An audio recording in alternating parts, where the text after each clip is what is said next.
अरिहंताणं नमो सिद्धाणं नमो ऐर्याणं नमो वज्रायाणं नमो लोये सवसाहुणम्। हरिहंत सिद्ध सूर्य उपाध्याय साधु सर्व अर्थ के प्रकाशी मांगलिक उपकारी है। को स्वरूप जान रागते हुई जो भक्ति काय को नमाई स्तुति को उचारी है। धन्य धन्य तुम ही ते काज सब आज सरे जोड़े बारे बारे वंदना हमारी है। मंगल कल्याण सुख ऐसो हम चाहते हैं, हो मेरी ऐसी दशा जैसी तुम धारी है। हो मेरी ऐसी दशा जैसी तुम धारी है। हो मेरी ऐसी दशा जैसी तुम धारी है। भक्तामर स्तोत्र मानतुंग आचार्य देव द्वारा रचित यह अनुपम रचना, अनुपम स्तोत्र भरत क्षेत्र के भव्य जीवों को इस स्तोत्र ने अपने दिव्य शब्दावली से बहुत प्रभावित किया और भव्य जीव इसके कायल हो गए। शब्द बड़े सुंदर हैं, संस्कृत के उत्कृष्ट शब्दों का प्रयोग यहाँ किया गया है। अद्भुत रूपक अलंकार हैं, अलंकारिक इतनी सुंदर भाषा है, ऐसा प्रतीत होता है कि सच में मानो मानतुंगाचार्य देव समव शरण में बैठकर इस रचना को लिख रहे हों। कौन से एंगल से ऐसा लगता है कि ये रचना जेल में बैठ के लिखी गई होगी? मुझे तो नहीं लगता होगी। घटना ऐतराज भी नहीं है, प्रथमानुयोग की कथा है, कहानी है, प्रसंग है, न मालूम क्या सच्चाई रही हो, लेकिन मानतुंगाचार्य देव के शब्दों से कहीं भी ऐसा लगता नहीं है कि ऐसी कोई घटना घटी होगी। देखो, जहाँ बैठ कर के जो व्यक्ति कुछ बात कर रहा होता है ना, उसकी ज़बान से वहाँ से रिलेटेड शब्द आ ही जाया करते हैं, ऐसा होता ही है। आप जहाँ बैठ के चर्चा कर रहे होंगे, जहाँ पहुँच जाएंगे और फिर वहाँ आप कुछ लिख रहे हो, कोई लेखन कर रहे हो और वहाँ की चर्चा नहीं आए, ऐसा कैसे हो सकता है? अभी मानतुंगाचार्य देव के शब्दों में समव शरण की रचना झलक रही है। ऐसा लगता है मानतुंगाचार्य देव ऋषभ देव स्वामी के चरणों के अनुगामी हो गए हैं। कल हम 3 प्रातिहार्यों की चर्चा आपके बीच में कर चुके हैं। हमने चर्चा की थी आपके बीच में सिंहासन की, हमने चर्चा की थी आपके बीच में चंवरों के संबंध में, और हमने चर्चा की अशोक वृक्ष के संबंध में। अशोक वृक्ष किसे दिखेगा, सिंहासन किसे दिखेगा, किसकी दृष्टि में चंवर दिखाई देंगे? जो व्यक्ति वहाँ सामने बैठा हुआ होगा। क्या प्रसंग चल रहा था जिस प्रसंग में उन्होंने इन अष्ट प्रातिहार्यों की चर्चा करना प्रारंभ कर दिया? 31 नंबर श्लोक से आज हम आगे बढ़ने वाले हैं। लेकिन सोचिए तो सही, मुझे तो इतना आश्चर्य लगता है कि ये मानतुंगाचार्य देव कैसा लिख रहे हैं। जो प्रैक्टिकल अनुभव करता है ना व्यक्ति, वो अनुभव की बातें लिखिए। आप देखिए, अभी अपन छत्र की चर्चा पढ़ेंगे, लेकिन कल जैसे अपन ने अशोक वृक्ष की चर्चा पढ़ी, तो अशोक वृक्ष की चर्चा सुनने पर कैसी फीलिंग आ रही थी कि जो प्रत्यक्षदर्शियों द्वारा जो बातें कही हो, वैसी फीलिंग आ रही थी। हमने सिंहासन की चर्चा की, हमने चंवर की चर्चा की। ऐसा लग रहा है कोई व्यक्ति, देखने वाला व्यक्ति उस बात का निरूपण कर रहा है। बिल्कुल लाइव फीलिंग आती है। इसलिए मैं तो ये कहता हूँ कि उन्होंने कहाँ बैठ कर के लिखा था, समव शरण में बैठ कर के लिखा था या नहीं लिखा था, लेकिन ऋषभ देव के चरणों में बैठ कर के ज़रूर लिखा था। जेल में लिखा था ऐसा तो कहीं भी प्रतीत नहीं होता है। आप मान लीजिए, देखो, जो लोग जहाँ होते हैं ना, प्रवचन जहाँ से सुन रहे होते हैं, जैसे कभी कभी कोई लिखते हैं, आज पंडित जी हम एयरपोर्ट से सुन रहे हैं, आज पंडित जी हम बस में चला करके सुन रहे हैं आपका प्रवचन, पंडित जी पूरी ट्रेन में आपका प्रवचन चला रखा है, अब ऐसी बातें लिखते रहते हैं ना सामने से लोग, आज तो हम यहाँ पहुँच गए, आज यहाँ पहुँच गए, आज शिखर जी पहुँचकर, आज यात्रा के बीच में से, ऐसे सामने से आप लोग लिखते रहते हैं। ऐसा होता है ना। तो मानतुंगाचार्य देव अभी कल कहाँ पहुँच गए? बोले कल तो समूह शरण में पहुँच गए। तो कल कहाँ से? ये आगे की रचना कहाँ से कर रहे हैं? बोले समूह शरण से। तो समूह शरण से कर रहे हैं, कैसे करेंगे समूह शरण से रचना? समूह शरण तो पंचम काल में लगता नहीं है। प्रतीक भाई आज सेमारी से हम जहाँ पहुँच जाते हैं, वहाँ कहते हैं आज यहाँ से, आज यहाँ से, आज इस शहर से, आज इस शहर से। तो लोग पूछते हैं पंडित जी आज कहाँ से, पंडित जी आज कहाँ से? तो तुम एक बार मानतुंगाचार्य देव से पूछो ना, महाराज आज कहाँ से? जब हमसे लोग इस तरह के प्रश्न करते हैं, पंडित जी आज कहाँ से, एक बार मानतुंगाचार्य देव से पूछ करके देखो, महाराज आज कहाँ से, आज कहाँ से बोल रहे हो? अब मुनिराज बोलेंगे नहीं, लेकिन मुनिराज के शब्द, उनकी भाषा, उनका प्रतिपादन, उसमें वो बातें आए बिना नहीं रहेगी। और इन बातों को देख करके हमें ऐसा लगता है कि मानो वे कल्पना लोक में अपने ज्ञान विमान पर बैठकर समूह शरण में पहुंचकर ऋषभ देव प्रभु के चरणों में बैठकर इस स्तोत्र की रचना कर रहे हों। कल्पना लोक में उड़ते हुए ज्ञान विमान में बैठकर समूह शरण में पहुंचकर ऋषभ देव स्वामी के चरणों में बैठकर ये बातें उनके माध्यम से लिखी गई है। कुछ अद्भुत रचना हैं, कुछ अद्भुत प्रयोग हैं। देखिए आज 31 नंबर श्लोक से बात को आगे बढ़ाते हैं, जिसमें हम चर्चा कर रहे हैं छत्रत्रय की।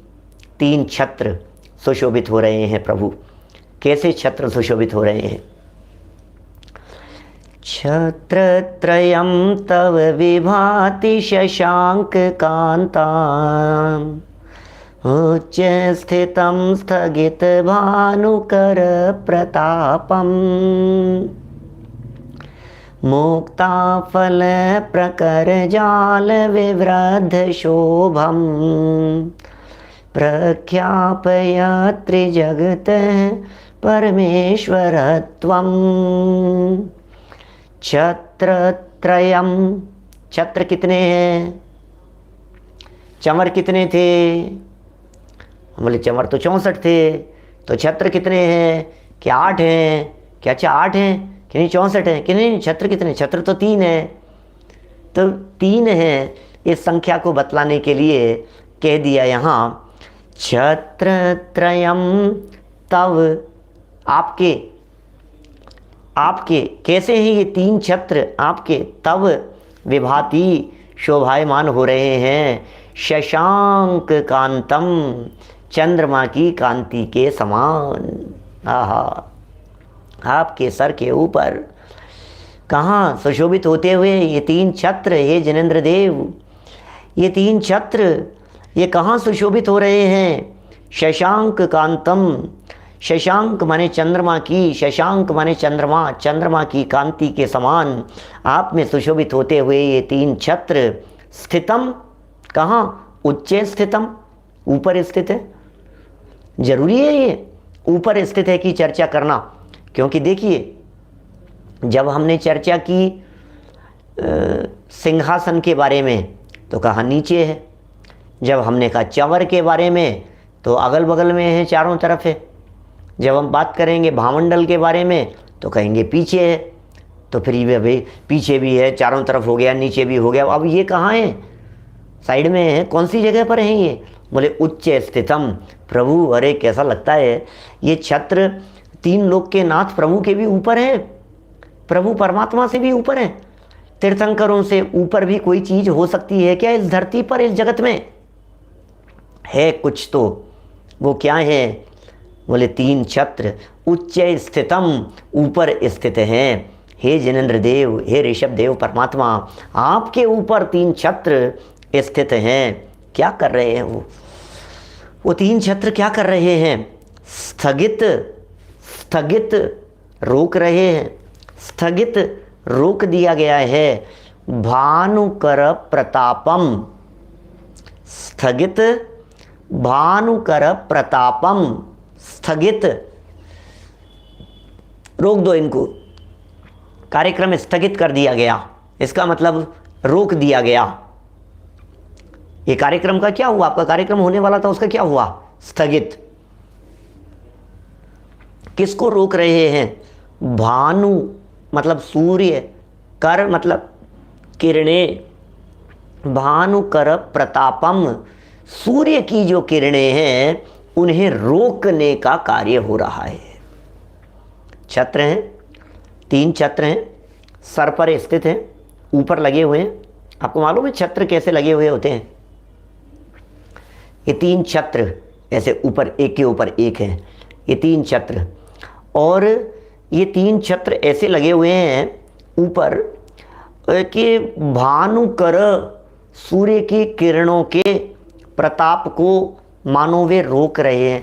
छत्र शब्द का अर्थ यदि आप डिक्शनरी में देखेंगे तो छत्र माने होता है छाता, अम्ब्रेला, छाता, उसे कहते हैं छत्र।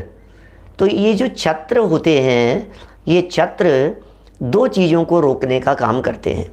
एक तो बरसात को रोकने का काम करते हैं और दूसरा सूर्य की किरणों को रोकने का काम करते हैं। आपको यदि बाजार में चलते हुए कोई व्यक्ति छतरी लेकर के चलता हुआ दिखाई दे रहा है तो 2 तरह के लोग छतरी लेकर के चल रहे होते हैं।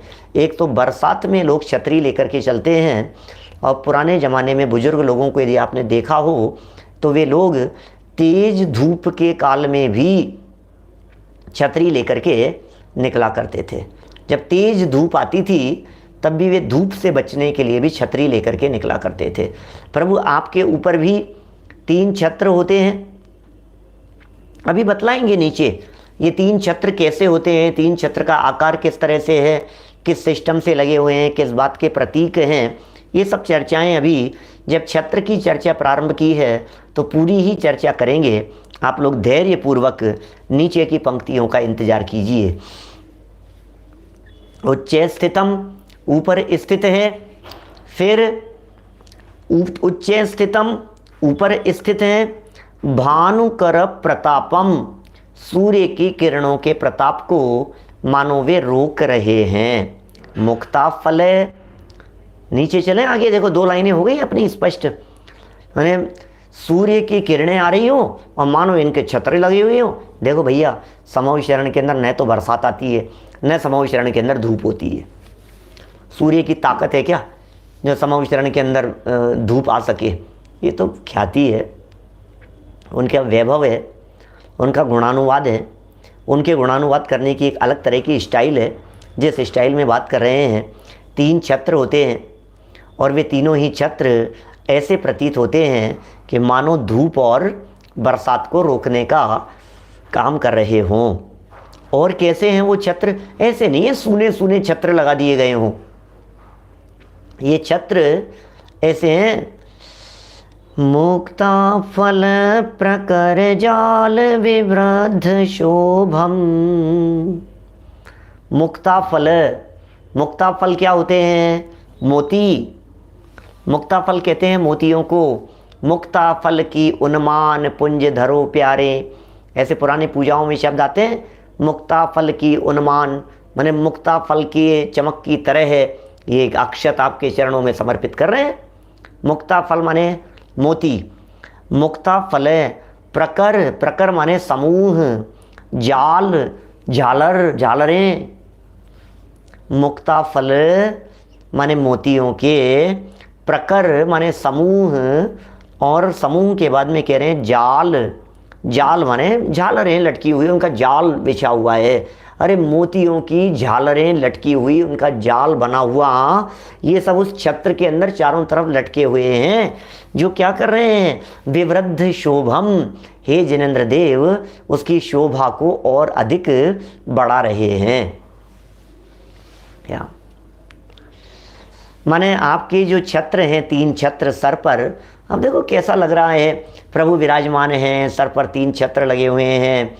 वे छत्र किरणों को रोक रहे हैं, चारों तरफ लगे हुए हैं, और उसमें मोती लगे हुए हैं। मोतियों के ऐसे कोई सीप के मोती नहीं है, क्योंकि जो मोती होते हैं ना, ये मोती सब वो कृत्रिम हैं। प्रभु के देव पुनीत हैं, देवों के द्वारा बने हुए हैं। वैसे मोती का प्रयोग अपने ब्रह्मचारी कल्पनाबेन वगैरह और इस तरह के त्यागी व्रती लोग उसका निषेध करते हैं, क्योंकि वो 2 इंद्रिय जीवों के शव से निकलता है, सीप से निकलता है ना, तो वो उसका ही रूप माना जाता है वो, इसलिए 2 इंद्रिय जीवों का शरीर होने से उसका निषेध जैसा करते हैं। तो वो उसको स्वीकार नहीं करना है। तो कृत्रिम है, अकृत्रिम तो हो नहीं सकते, लेकिन कृत्रिम है, बनावटी हैं, बनाए हैं, मायामयी हैं, प्रभु की शोभा के लिए बनाए गए हैं, और जाल हैं इस तरह का विवृद्ध शोभम, जो हे जिनेंद्र देव आपकी शोभा को खूब बढ़ा रहा है। और इतना ही नहीं, प्रख्यापयत् त्रिजगत है परमेश्वरत्वम।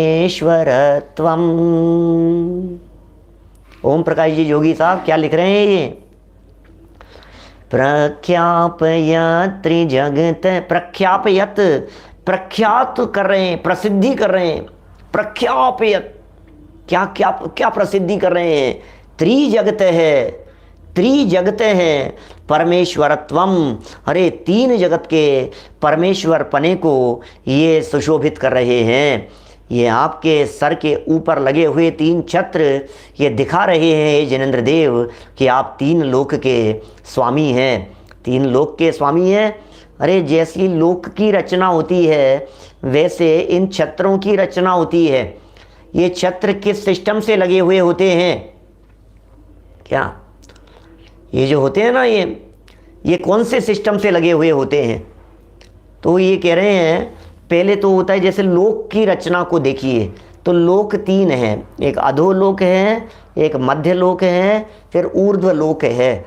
तो लोक का जो शेप आप देखेंगे ओवरऑल तो इस तरह से दिखाई देगा, माने नीचे से फैला हुआ है, फिर उसके ऊपर 5वें स्वर्ग तक की पोजीशन आ गई, फिर ऊपर और छोटा हो गया, माने नीचे 7 राजू है, फिर बीच में 5 राजू हो जाता है ब्रह्म स्वर्ग के पास में, और फिर ऊपर जाओ शिखर पर तो 1 राजू हो जाता है। तो 7, 5 और 1, तो ऐसा शेप बनेगा। ऐसा जिनेंद्र देव के मस्तक पर सबसे पहले नीचे की तरफ बड़ा होता है, नीचे सबसे बड़ा है, फिर उससे ऊपर छोटा है, फिर उससे ऊपर और छोटा है। कई स्थानों पर जिन मंदिरों में ये छत्र गलत लगे हुए होते हैं, नीचे छोटा और ऊपर बड़ा लगा हुआ होता है, या बड़े के अंदर छोटा अटकाया हुआ होता है, बोले ठीक नहीं है ये चीज़, क्योंकि 3 जगत को प्रख्यापित करने वाले हैं ना, 3 जगत के स्वरूप को बतलाने वाले हैं। तो लोक का जैसा स्वरूप है उस तरह की रचना आपको उन छत्रों को देखने से प्रतीत होगी। ऐसा फीलिंग में आएगा कि मानो ये 3 लोक की आकृति जैसी दिख रही हो। ऐसा नीचे ही हो गया, फिर बीच में तो गैप है, कुछ नहीं है, फिर थोड़ा बड़ा दिख रहा है, फिर छोटा दिख रहा है, ऐसा। तो इस तरह से वो रचना दिखाई देती है, और उसके लिए यहाँ कह दिया प्रख्यापयत् त्रिजगत है परमेश्वरत्वम। हे जिनेंद्र देव आप 3 लोक के नाथ हो, आपके 3 लोक के नाथपने को सूचित करने वाले ये छत्र दिखाई दे रहे हैं। हम समौ शरण में आकर के बैठे, सामने प्रभु को देखा, प्रभु को देख करके और जैसे ही हमारी दृष्टि उनके अभी बाह्य वैभव की तरफ पड़ रही है, अभी अंतरंग को नहीं देखा है, अभी उसको भी दिखाने का प्रयत्न करेंगे आगे। तो अभी ये दिखा रहे हैं, अभी देखो सामने प्रश्न पूछ रहे हैं हर्षवर्धन जी साहब कि कहीं मंदिर के अंदर सिंगल लगा हुआ हो तो क्या करें? अब ठीक है, लगाओ तो लगाओ, अपन क्या करेंगे, अपनी सामर्थ्य हो तो 1 को 3 में बदल दो, 3 ला करके लगा दो। चांदी के होने चाहिए लेकिन, क्योंकि दूसरी धातुओं के जो है ना वो अशोभनीय हैं, वो युक्त नहीं है। चांदी के ही छत्र होते हैं और चांदी के ही छत्र लगाए जाते हैं। चांदी ऐसी होती है जो सूर्य की किरणों को और उस ताप को प्रैक्टिकली मतलब रोकने का काम करती है। अभी देखिए छत्र हो गए, सुशोभित दिखाई दे रहे हैं। मैं समझता हूँ इससे ज़्यादा और कुछ इस श्लोक में कहने का है नहीं, लेकिन ऐसा भी कह सकते हैं कि राग द्वेष की धूप है और उपसर्गों की बरसात, न उपसर्ग हैं, न परिचय है, न राग द्वेष आदि हैं। ये जो ताप है ना, कषायों का ताप, ये कषायों के ताप अब आपके पास में नहीं आता है। कषायों का ताप अब आपके आसपास में नहीं आता है, इसका प्रतीक है वो। आप तीन लोक के नाथ हो गए हैं, आप तीन लोक के शिखर पर जाकर के विराजमान हो गए हैं। तीन लोक में आपसे उत्कृष्ट कोई है नहीं, तीन लोक में आपसे श्रेष्ठ कोई है नहीं। संसार ताप विनाशनाय चंदनम, संसार के ताप को आपने विनाश कर दिया है। तो इस तरह की भावनाएं यहाँ व्यक्त होती हुई, व्यतीत होती हुई दिखाई देती है, स्पष्ट दिखाई दे रही है हमारे को। ऐसे छत्र से युक्त हे जिनेंद्र देव, आपका परमेश्वर पना त्रिजगत है प्रख्यापयत, त्रिजगत है परमेश्वर, परमेश्वरत्वम, आप तीन लोक के परमेश्वर हो, ईश्वर नहीं हो, परमेश्वर हो आप तीन लोक के नाथ हो। और सच में अधोलोक, मध्यलोक और ऊर्ध्वलोक, तीनों लोकों के परमात्मा, मैंने तीनों लोकों के एकमात्र परमात्मा आप ही हैं। प्रख्यापयत मतलब, प्रख्यापयत मतलब प्रसिद्धि करना, फैलाना, बढ़ाना उसको। बोले ये बहुत प्रख्यात हैं, ऐसा बोलते हैं ना अपन, बोले बहुत प्रख्यात हैं भाई साहब। कौन प्रख्यात हैं? माने ख्यात, ख्यात शब्द का अर्थ होता है ख्याति, गुडविल, उसे कहते हैं ख्यात।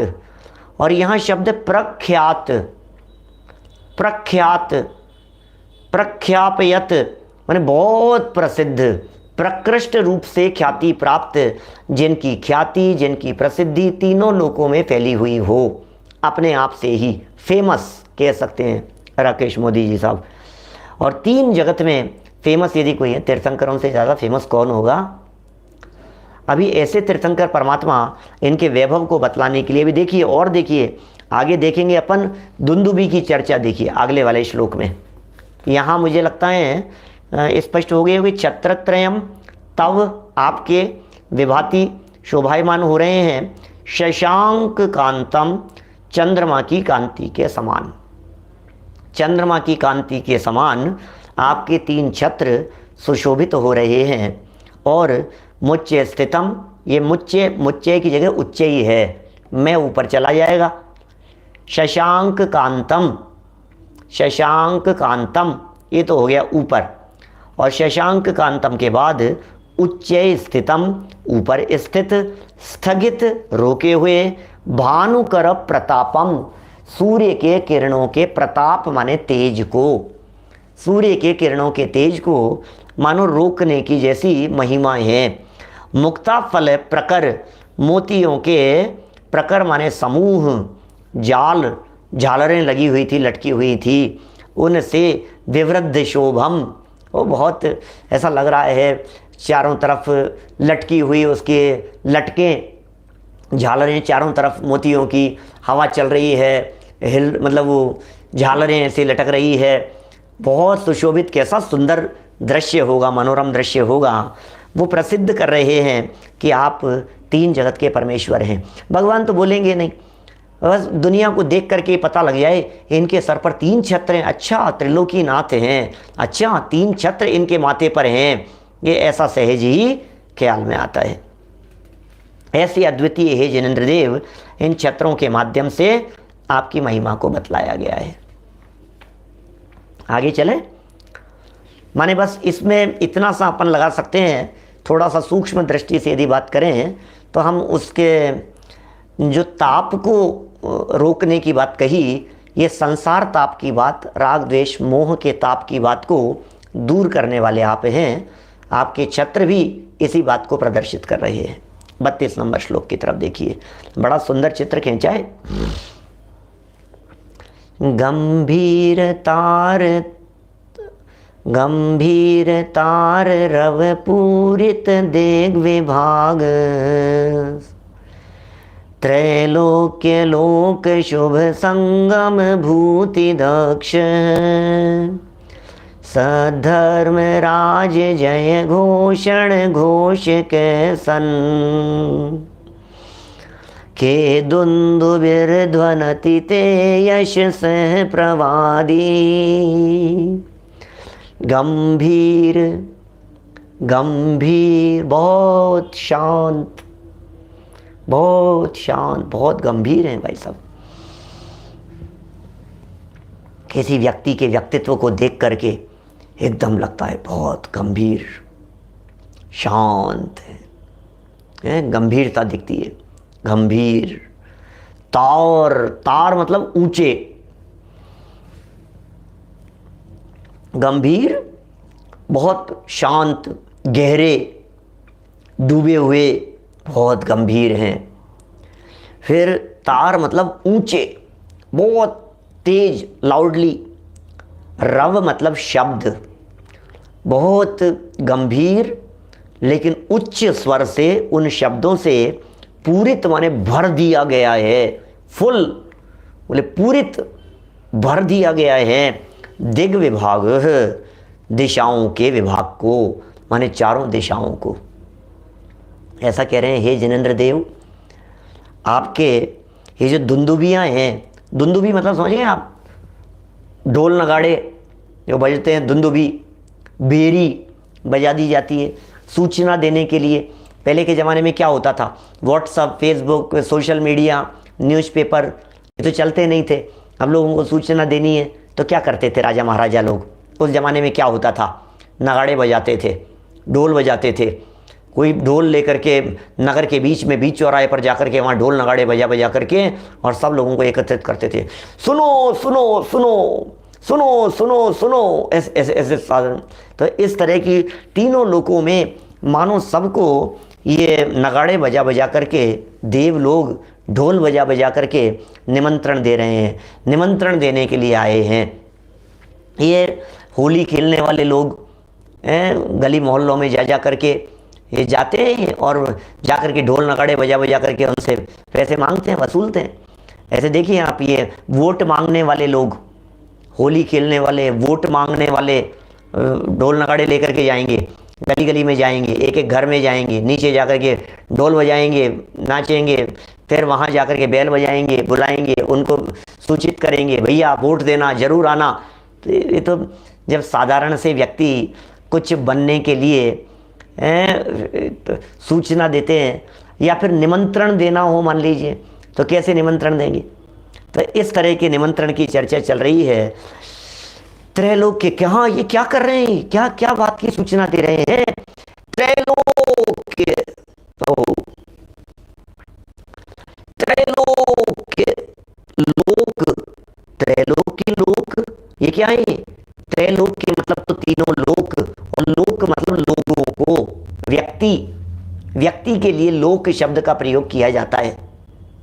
लोक रंजन लोगों को, तो लोक माने त्रैलोक के तीनों लोकों के, लोक माने लोगों को शुभ संगम, शुभ का संगम होने वाला है, ऐसी भूति देने में, विभूति देने में जो दक्ष हैं। अरे सुनो, शुभ का संगम आया है, अरे सुनो सुनो, हमारे यहाँ एक शुभ, जब आप निमंत्रण देने के लिए आते हैं कहीं किसी के यहाँ, जब आप निमंत्रण देने के लिए जाते हैं तब आप क्या करते होंगे, बोलो।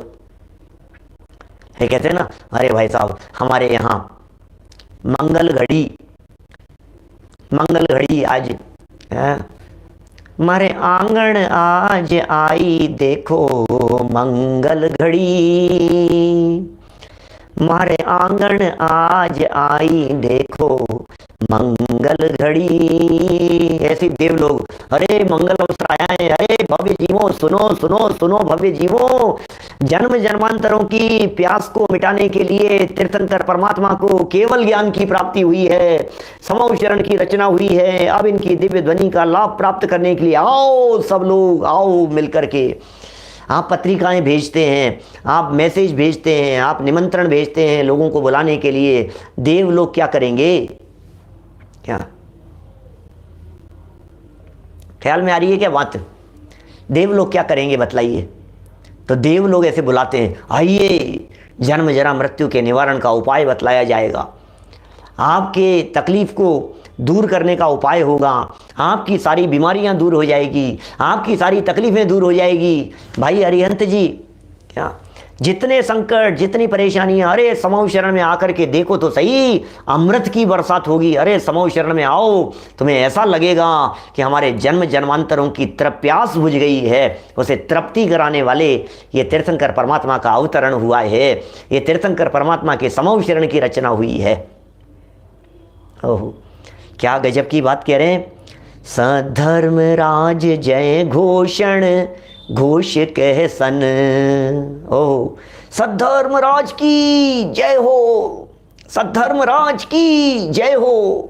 जैसे राजा महाराजाओं की जिस समय एंट्री होती हो तो कैसी एंट्री होती होगी, कैसे राजा महाराजा आते होंगे, सब सारे सभासद खड़े हो जाते हैं, वो निकल करके आ रहे हैं, जय हो महाराज की जय हो, महाराज की जय। अरे कौन से महाराज, ये तो महाराजाओं के महाराज हैं। अरे सारे महाराजा जिनके चरणों में अपना माथा टेकते हैं, ये वो तीन लोक के नाथ हैं। ये वो उपाय बतला रहे हैं दुखों को दूर करने का। अरे ये प्रभु वो हैं, अरे हम उनकी शरण में जाएंगे तो उनके दास बन जाएंगे। अरे तुम जिनकी शरण में आ रहे हो ये किसी को दास नहीं बनाते, ये भगवान बनाते हैं, ये परमात्मा बनाते हैं। जय हो उनकी। भैया महान व्यक्ति कौन है? किसी एक बड़े व्यक्ति का कोई वाक्य इस तरह का पढ़ा था, व्यक्ति की महानता इस बात पर निर्भर करती है कि उसके अधीनस्थ रहने वाले उससे कितने प्रसन्न रहते हैं। वो अपने अधीनस्थ, अपने छोटे लोगों के साथ में उसका व्यवहार कैसा होता है। ये देखिए आप, ये व्यक्ति का व्यक्तित्व ये इस बात को दिखाता है कि उसका हीन लोगों के साथ में, छोटे लोगों के साथ में, दीनहीन लोगों के साथ में, दरिद्र लोगों के साथ में, कर्मचारियों के साथ में उसका व्यवहार किस तरह का है। यदि आपका व्यवहार कर्मचारियों के साथ में अच्छा है, बढ़िया है, वो अपने आप को सेफ महसूस करते हैं, इट मीन्स आप अपने आप ही उनके शासक कहलाने के योग्य हैं, आप उनकी दृष्टि से पूज्य हो गए हैं। ऐसा होना चाहिए। अभी हमारे गुरुदेव के सानिध्य में रहने वाले लोग, अरे सब परमात्मा, बद्धा जीव परमात्मा छे। अब देखो आप क्या, बद्धा जीव परमात्मा छे, तीन लोग के नाथ समूह शरण में बैठ करके क्या कहते होंगे, अरे तुम भक्त नहीं, तुम भगवान बन सकते हो। अरे भाई साहब लुवाड़िया जी, आप मेरे बगल में आकर के बैठ सकते हो, क्या बात कर रहे हो, क्या सोच रहे हो आप। अरे अपने अंतर में देखो, अपने गायक प्रभु परमात्मा स्वरूप को देखो और मेरे बगल में आकर के बैठ जाओ। आप मानेंगे नहीं, समूह शरण में सैकड़ों लोगों को, हजारों लोगों को, लाखों लोगों को केवल ज्ञान की प्राप्ति हो जाती है। भगवान महावीर स्वामी जिनकी आयु बहुत अल्प थी, मात्र 30 वर्ष का समूह शरण था, 30 वर्ष के समूह शरण के काल में 700 जीवों ने केवल ज्ञान की प्राप्ति की, 700 लोगों ने। आप सोचिए कैसे कैसे होती है तीर्थंकर परमात्मा का समागम और सानिध्य। ये सबसे कम है। भगवान महावीर स्वामी के समूह शरण में 700 केवली थे, तो मिनिमम है। ऊपर ऊपर यदि जाते चले जाएंगे तो आपको लाखों की संख्या में केवली भगवान दिव्य ध्वनि सुनते हैं और परमात्मा जैसे परमात्मा बन जाते हैं। परमात्मा के पास में गए और परमात्मा बन गए, ऐसा है। ये सूचना दी जा रही है, आओ भैया आओ, सद्धर्मराज जिन धर्म की जयवंत वर्ते, जैन शासन जयवंत वर्ते, सर्वज्ञ शासन, निर्ग्रंथ शासन, सर्वज्ञ शासन, जिन धर्म जयवंत वर्ते। खूब ऐसे नगाड़े बजते होंगे, ढोल बजते होंगे, आवाज़ें होती होगी, दुंदुबियाँ बजाई जाती होगी, लेकिन कैसी गंभीर। ऐसा नहीं आपके कान फट रहे हैं, अरे यार ये क्या बजा दिए, ये क्या चल रहा है, ये क्या दिमाग खराब कर दिया है हमारा, इतना इतना शोर इसमें तो। नहीं भैया, बहुत शांत, बहुत गंभीर है, इतना कर्ण प्रिय है, कर्ण को तकलीफ देने वाला नहीं है। अंदर में उसको सुन सुन करके आप पीड़ा उत्पन्न होवे आपको, ऐसा नहीं है, पीड़ित कर देने जैसा नहीं है। क्या कह रहे हैं यहां, सधर्मराज जय घोषण। अरे धर्मराज, धर्म तीर्थ के नायक तीर्थंकर परमात्मा की जय हो, जिन धर्म की जय हो। अरे जिन शासन की ध्वजा पताका को इस धरती पर फहराने वाले, तीन लोक के नाथ, जगत के जीवों के उद्धारक, करुणा निधान, भव समुद्र से तार देने वाले, अरे जगत के जीवों को परमात्मा बनाने का मार्ग बता देने वाले, ऐसे देवादिदेव, देवों के देव, 100 इंद्र जिनके चरणों में झुकते हैं, ऐसे तीर्थंकर परमात्मा समूह शरण की रचना हो गई है। अरे भव्य जीवों आओ आओ, सुनने के लिए आओ, 12.5 करोड़ तरह के वाद्य यंत्र बजते हैं, कैसे नहीं, सब मधुर आवाज़ होती है उनकी। 12.5 करोड़ तरह की धुंदुभियाँ और वाद्य यंत्र बजते हैं। सब देख रहे हैं ये मानतुंगाचार्य देव, और देख करके फील कर रहे हैं। ऐसे सब चारों तरफ आवाज़ें कैसे पहुँची होंगे समूह शरण में। समूह शरण में कोई जीव जात पता तो लगता होगा लोगों को, इन्फॉर्मेशन कैसे होगी कि समूह शरण लग गया है। कोई इन्फॉर्म तो करेगा, कोई बताएगा तो सही कि समूह शरण लग गया। अपने आप कैसे पता लगेगा। आप मान लीजिए अपने यहाँ भारत की राष्ट्रपति बनी अभी नई नई द्रौपदी मुर्मू। अभी यदि ये व्हाट्सएप पर नहीं हो, फेसबुक पर नहीं हो, आपके सोशल मीडिया पर नहीं हो, न्यूज़पेपर में नहीं हो, न्यूज़ चैनल्स पर नहीं हो, पता कैसे लगेगा।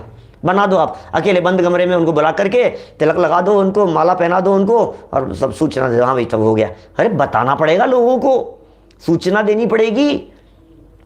कई बार ऐसा लगता है ये कैसी बात कर रहे हो, तुम कैसे बता रहे हो। अरे एक बार तो बताना पड़ेगा, सूचना तो देनी पड़ेगी भाई साहब। ये सूचना दे रहे हैं। सद्धर्मराज, सद्धर्मराज, सद्धर्म के राज, अरे धर्म के राज, धर्म तीर्थाधिपति यदि इस धरती पर कोई हैं तो वे तीर्थंकर देव हैं। जय घोषण, जय की जय जयकार की घोषणा करने के घोषक, घोषणा करने वाले हैं वे। सन अब उनकी घोषणा हो रही है। खे, खे मतलब आकाश, खे मतलब आकाश, क मतलब पृथ्वी, ख मतलब आकाश, ग मतलब वाणी। सुने आपने ये सब क ख ग घ, ये सब शब्द आते हैं इस तरह के। जैसे आ मतलब आत्मा, माने इस तरह के शब्द मिलेंगे आपको, एकाक्षरी अर्थ मिलेंगे, प्रयोग मिलेंगे इस तरह के। तो ये कह रहे हैं ख, ख मतलब आकाश में, दुंदुभिर, दुंदुभियाँ, क्या दुंदुभी, और ध्वनति, उनकी ध्वनति, उनकी ध्वनि, उनकी आवाज़, ध्वनति शब्द करते हैं, मतलब शब्दों को फैला रहे हैं। दुंदुभी ध्वनति, दुंदुभियाँ आवाज़ कर रही हैं। ते मतलब आपके, यश सह, यश को, प्रवादी उत्कृष्ट रूप से कथन करने वाले, प्रवादी उत्कृष्ट रूप से, प्रकृष्ट रूप से वाद करने वाले, बोलने वाले। हे जिनेंद्र देव, ये दुंदुभियाँ, ये नगाड़े, ये चारों तरफ जय जयकार की ध्वनि, जय जयकार की आवाज़ें हैं। ये ऐसा लग रहा है कि मानो सब मिल कर के कह रहे हैं, अरे पूरी धरती मंगल का अनुभव कर रही है। चारों दिशाओं में एक ही स्वर सुनाई दे रहा है, ऋषभ प्रभु को केवल ज्ञान की प्राप्ति हो गई, ऋषभ प्रभु को केवल ज्ञान की प्राप्ति हो। ऐसी आवाज़ें लगती है, बाहुबली बाहुबली बाहुबली बाहुबली। कौन? अरे बाहुबली की बात नहीं कर रहे, यहाँ तो ऋषभ देव की बात कर रहे हैं। हे ऋषभ देव की जय हो, ऋषभ देव की जय हो, तीन लोक के नाथ की जय हो, जय जयकार जय हो। जिन धर्म शासन प्रथा का फैरती रहे हो।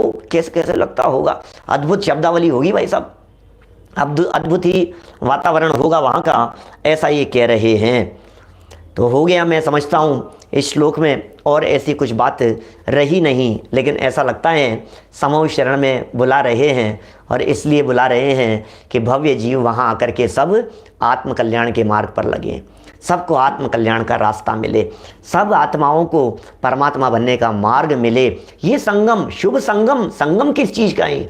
शुभ संगम शब्द दिया ना बीच में सेकंड लाइन में, त्रैलोक के लोक शुभ संगम भूति दक्ष, भूति, भूति मतलब विभूति, दक्ष मतलब देने में निपुण। आपको क्या मिलेगा वहां ज्ञाता जी, आपको क्या मिलेगा बतलाइए? अरे आपको विभूति मिलेगी वहां। है कैसी विभूति मिलेगी? अरे शुभ मंगलमय सूचना दी जाएगी आपको। भैया सुनो, ऐसे लिखा रहता है कमिंग सून, क्या ऐसे लोगों को अट्रैक्शन रहता है, क्या आने वाला है, क्या आने वाला है, कुछ आने वाला है। आपको दोपहर में आज पंच कल्याण के प्रसंग पर, जन्म कल्याण के प्रसंग पर एक मंगलमय सूचना दी जाएगी। सब लोग पंडाल में पधारो, बहुत मंगलमय आमंत्रण, बहुत मंगलमय सूचना। कैसा लगता है जब पंच कल्याणक में प्रभु को केवल ज्ञान का दृश्य देखते हैं अपन समूह शरण के प्रसंग पर? कैसा लगता है, एकदम क्या रोमांचकारी दृश्य होता है वो। पंच कल्याणक प्रतिष्ठा महोत्सवों में जब हम मंच पर आयोजित होते हुए समव शरण और प्रभु की दिव्य ध्वनि और केवल ज्ञान के दृश्य को देखते हैं, वो दृश्य अपने आप में कितना आह्लाद करने वाला होता है। अरे ये तो कृत्रिम है, ये तो उस केवल ज्ञान के मुकाबले में, असली समव शरण के मुकाबले में, देवों द्वारा किए गए उस नाद के मुकाबले में अनंतवां भाग भी नहीं है। क्या कहें उसे, कैसे दृश्य होते होंगे। तो ये सब मोक्ष का मार्ग बतलाने वाले, मुक्ति की संपत्ति देने वाले, आपको संपत्ति मिलने वाली है। कौन सा अरे आपका राज तिलक किया जाएगा, राज तिलक किया जाएगा, सबका राज तिलक होगा, सबके माथे पर, सबको सम्मान से बुलाया जाएगा। सबका सम्मान होता है वहां, समव शरण में सबका सम्मान होता है। समव शरण में सबके गीत गाए जाते हैं, समव शरण में सबकी महिमा बतलाई जाती है। क्या होता है समव शरण में, जैसे देखिए भैया, जब आप किसी के यहाँ शादी में जाते हैं, अपने परिचितों के यहाँ कोई खास परिचित हो, तो वहाँ से विदा करते हैं, वो विदा करते हैं। जब आप वहाँ पहुँचते हैं तो पहुँचते ही आपका तिलक लगा करके स्वागत करते हैं। ऐसा होता है कि नहीं? तो ये शुभ संगम, शुभ संगम, शुभ का माहौल बनेगा, लोग आएंगे, साधर्मियों का मिलन होगा। धन्य धन्य साधर्मी मिलन की वो घड़ी जहाँ तिर्यंच भी आएंगे। अरे मनुष्यों का देवों से मिलने का यदि कोई अवसर स्थान है तो वो है समव शरण। और सुनो, मनुष्यों से देवों का मिलने का नहीं, इन मनुष्य गति के जीवों का और तीन गति के जीवों का अपने त्रिकाली आत्म तत्व से अंतर बैठे हुए परमात्मा से मिलने का ये शुभ प्रसंग यदि कहीं बनता है, उस स्थान का नाम है समव शरण। इस विभूति को, अपने अंतरंग के वैभव को देने वाले यदि कोई हैं तो भूति दक्ष, उसमें समर्थ यदि कोई हैं तो हे प्रभु आप ही हैं। सद्धर्म राज जय घोषण घोष कैसन, क्या खे दुंदुभिर ध्वनति ते यश सह प्रवादी।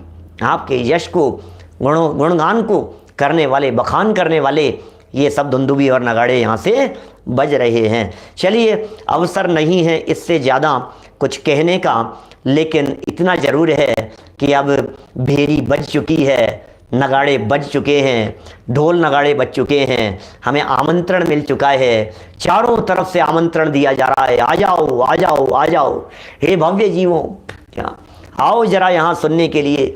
तुम्हें मुक्ति महल में ये मुक्ति कन्या वरमाला डालने के लिए आमंत्रित कर रही है। आ जाओ, हमने तुम्हें चुनाए, क्या हमने तुमको चुना है, हमने चुन लिया है तुम्हें। तुम मुक्ति लक्ष्मी से विवाह करने के अधिकारी हो, तुम मुक्ति महल में कदम रखने के अधिकारी हो। आ जाओ यहाँ, आ जाओ यहाँ, ऐसा है। चलिए, एक श्लोक और लेना है आज अपने को अपनी पाठ योजना में, एक और 33 नंबर, पुष्पवृष्टि। पुष्पवृष्टि, अरे मैं तो बहुत, मेरा मन है, देखो भैया समय सीमा छोड़ करके जितना चलेगा उतना चलेगा। 15 मिनट तो कम से कम चलाऊंगा, 12-15 मिनट तो चलेगा अभी।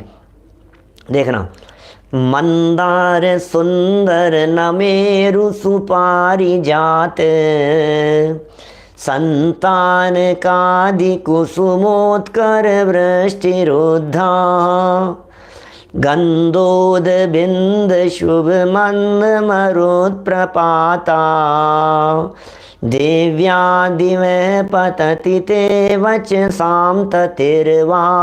क्या हम कैसा महसूस कर रहे हैं समूह शरण में। जब मानतुंगाचार्य देव पहुँचे अपनी कल्पना लोक में, हैं, अपने ज्ञान विमान में बैठकर जब वे वहाँ पहुँचे तो उन्हें पहुँच करके कैसा लगा, कैसा लगा, उनकी फीलिंग में कैसा आया। अरे देखो, वो देख रहे हैं चारों तरफ से क्या हो रहा है। बहुत सरल है, बहुत सरल पंक्तियाँ हैं।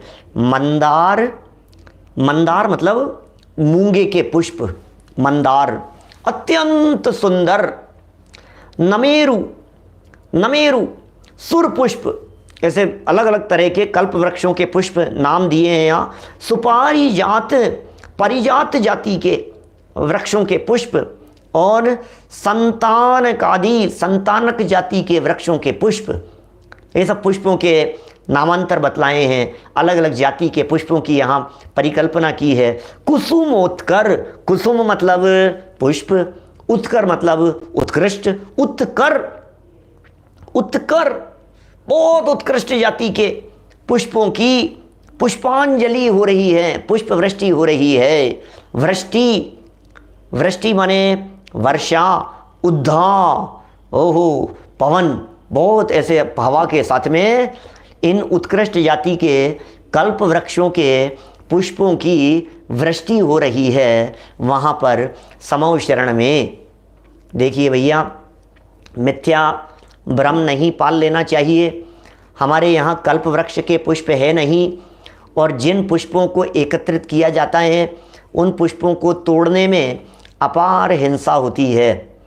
इसलिए कोई व्यक्ति इन बातों को सुनकर कहीं पुष्प तोड़ने की बात सोचे और पुष्प तोड़ करके उसकी वृष्टि करने की बात सोचे तो वो बहुत बड़े भ्रम में हैं। ये सब देव पुनीत हैं, देवों के द्वारा हैं, अकृत्रिम व्यवस्था है, मतलब कृत्रिम भी कह सकते हो, अकृत्रिम स्वाभाविक व्यवस्था है, मतलब किसी के करने से नहीं है, सब सहज है, ऑटोमेटिक है, जीव हिंसा से रहित है।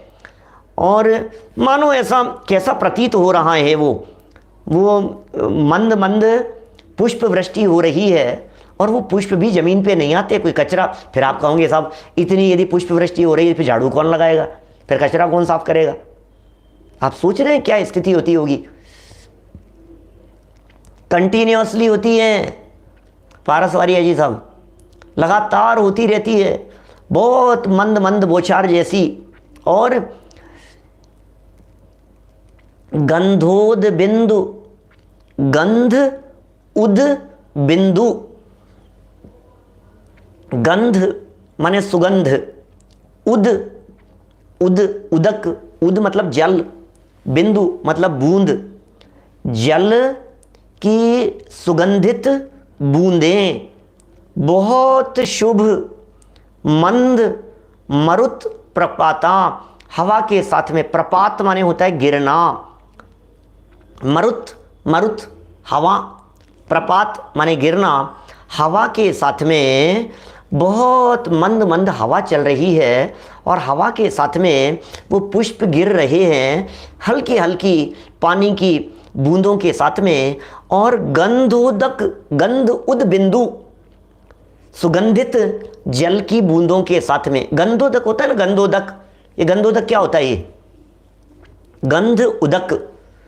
अभी लोग कहते हैं आजकल ऐसा चलने लगाए हैं कि साहब ये तो आपका जो है ये उदक मात्र रह गया, ये गंधोदक कहाँ रहा, ये तो जल मात्र रह गया है। गंध तो इसके अंदर जब तक आप चंदन नहीं लगाओगे प्रतिमा के ऊपर तब तक वो गंध वाला जल कैसे बनेगा?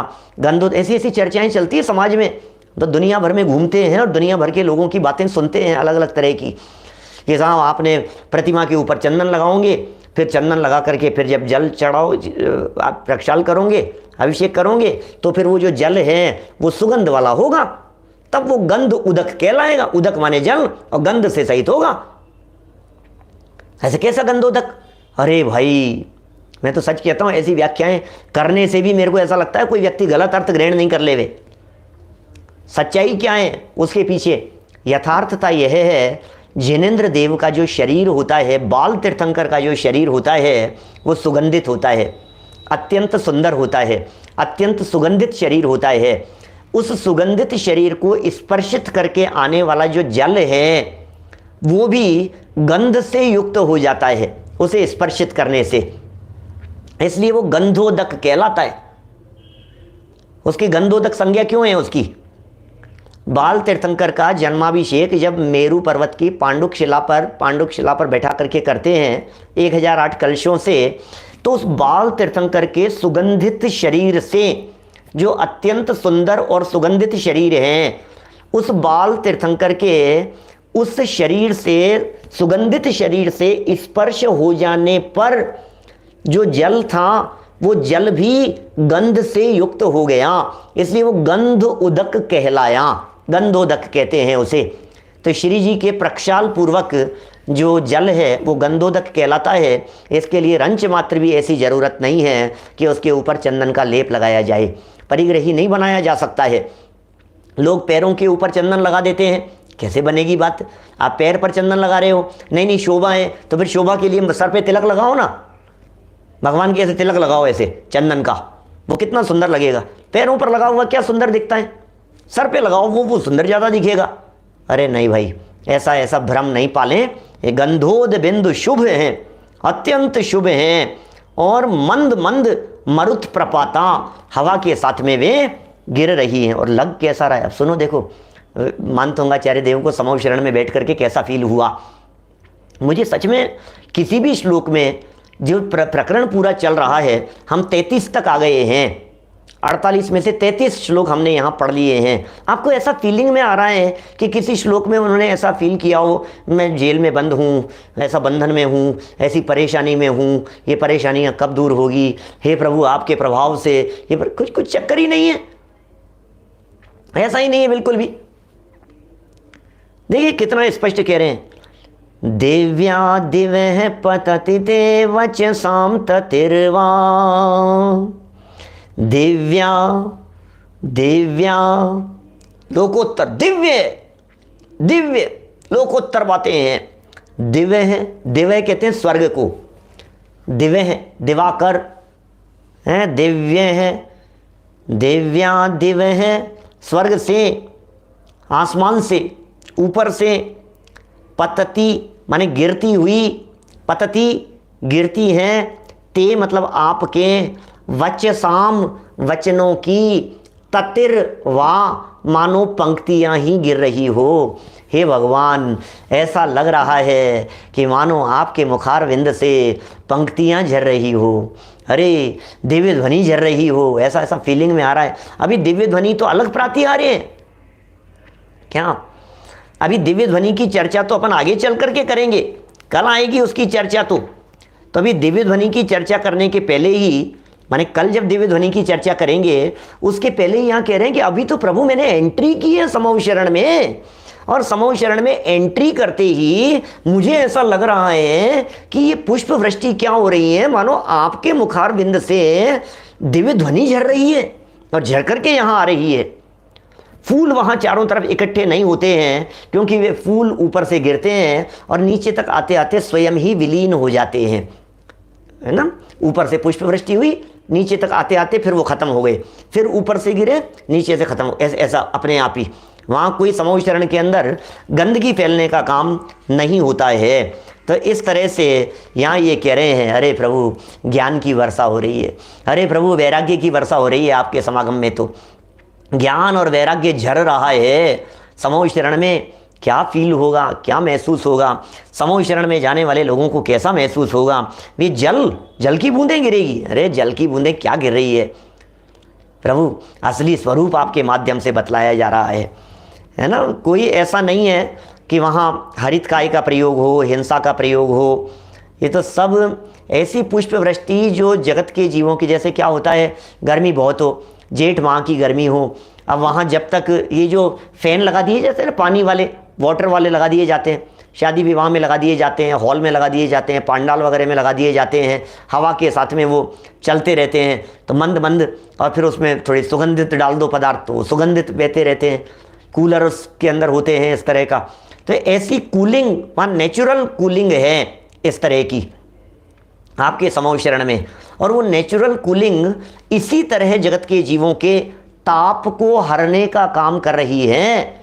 हे जिनेंद्र देव, अभी ये जो पुष्प वृष्टि है, ये पुष्प वृष्टि एटमॉस्फेयर को बहुत ज़्यादा आपके या सुनने वालों के अनुकूल बना रही है। ऐसा नहीं है कि वो थोड़ी थोड़ी पानी की बूंदें हैं तो व्यक्ति को बहुत ज़्यादा ऐसा गीलापन महसूस हो कि यार गीले हो गए, ऐसा कुछ नहीं है। माहौल बहुत सुंदर है, विषय कषायें शांत हो जाए, विषय कषायों की गर्मी शांत हो जाए, संसार का ताप मिट जाए, मिथ्यात्व राग द्वेष और कषायों की तपन वहाँ जाकर के हे जिनेंद्र देव आपके चरणों में मिट जाए, किसी भी प्रकार का ऐसा कोई आतप नहीं रहे, कोई गर्मी का प्रसंग नहीं रहे, किसी भी तरह के ऐसा कोई माहौल वहाँ नहीं रहे, सब प्रकार से मंद सुगंधित पवन बह रही है, पुष्प वृष्टि हो रही है, फुहार चल रही है, जैसे वसंत ऋतु में चलने वाली फुहार की तरह। और सबसे बड़ी बात तो ये है कि आचार्य देव यहाँ जो कल्पना कर रहे हैं, ऐसा आपकी वचनों की पंक्तियाँ, हैं, ये तत्व आ रहे हैं, द्रव्य की चर्चा चल रही है, वेद विज्ञान की चर्चा चल रही है, ऐसे हवा में ही ये बातें फैल रही है चारों तरफ। जीव जुदा पुद्गल जुदा, यही तत्व को सार, जीवो अन्य पुद्गलश्चन्य इत्यसौ तत्व संग्रह, यद अन्यत उच्यते किंचित सोस्तु तस्यैव विस्तरः। वातावरण में माहौल ही इसी तरह का बना हुआ है, कण कण वहाँ का इसी तरह का है, ऐसी पवित्रता वहाँ के वातावरण। अरे हवा में भी वो दिव्य ध्वनि है, ऐसा प्रतीत कर रहे हैं। ये लिखा है ना, पतति ते वचसाम ततिर्वा, ये कह रहे हैं आपकी हवा में भी, अरे समविचरण के आसपास आने वाली हवाओं में भी वो भेद विज्ञान की चर्चाएं हैं, वहाँ से निकलने वाली हवाओं में भी तत्व चर्चाएं हैं, वहाँ से निकलने वाली हवाओं में भी ऐसा है कि तुम सब परमात्मा हो, आत्म कल्याण करो, अपने स्वरूप को जानो, पहचानो, अपने आप में समा जाओ। ऐसे ऐसे हवाएं, वहाँ की हवा भी ऐसा कह रही है। वचसाम ततिर्वा, ऐसी फीलिंग आ रही है। बड़ा गजब का स्वरूप है, बड़ा सुंदर रूपक अलंकार के यहाँ प्रयोग किए हैं, और इन सबको देखने से सच में ऐसा प्रतीत होता है कि वे समो शरण में बैठ कर के ही इन सब बातों को कह रहे हों। ऐसी ज्ञान वैराग्य की वर्षा में यदि हम स्नान करेंगे तो निश्चित ही आनंद अनुभूति होगी। हम सब इस आनंद सागर में डुबकी लगाएं, प्रभु की दिव्य ध्वनि को अपने जीवन में उतारें, अपने अंतरंग में उतारें, अपने श्रद्धा ज्ञान आचरण चारित्र का विषय बनाएं, अपने मनुष्य जीवन को सफल सार्थक करें। इसी भावना से बात को यहीं विराम देता हूँ। कल प्रातः काल 9:20 जो प्रवचन होता है, उस प्रवचन में हम पूरे कर्ता कर्म अधिकार का सार सिंगल प्रवचन में, समय सार के कर्ता कर्म अधिकार का पूरा ही सार निचोड़ एक ही प्रवचन में हम कल लेने वाले हैं। और परसों से समय सार ग्रंथ का पुण्य पाप अधिकार प्रारंभ होगा, आप उसका लाभ ले सकते हैं। रात्रि में 10 बजे जो पारस टीवी पर चर्चा चल रही है, बहुत सुंदर मार्मिक विषय वहाँ चल रहा है, उसका आप लाभ लेवें। जनवाणी स्तुति। निज निधि निज में बताई, यह अनंत उपकार है, उसके लिए जिनवाणी माँ को वंदना शत बार है, वंदना शत बार है। नमो हरियंताणम, नमो सिद्धांताणम।